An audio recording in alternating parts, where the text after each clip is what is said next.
আমাকে যদি ছোট একটা রুমে বালিশ দিয়া বিছনা দিয়া এসি লাগাইয়া এরপরে দরজায় তালা দিয়া কয় তুমি একা ঘুমায় থাকো, ছোট্ট একটা রুমে আমি নড়াচড়া যদি করতে না পারি, আমি চিল্লায় বলবো দরজা খোল, আমি এত ছোট রুমে অন্ধকারে একা একা ঘুমাইতে পারি না।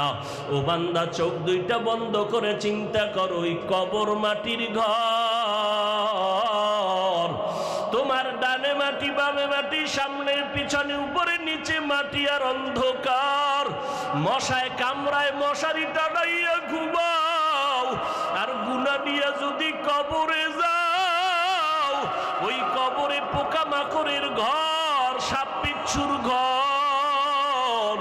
বলো বাবা, ওই কবরের মধ্যে তুমি মশারি কই পাইবা?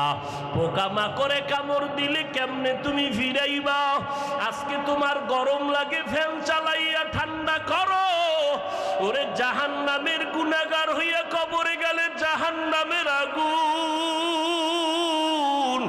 ওই জাহান্নামের আগুনের গরম তুমি কেমনে সহ্য করবারে যুবক?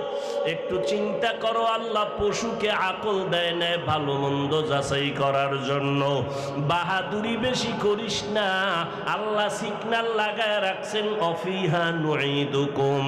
যতই বাহাদুরি করো, মরণের হাত থেকে নমরুদ পালাতে পারে নাই, ফেরাউন পালাইতে পারে নাই।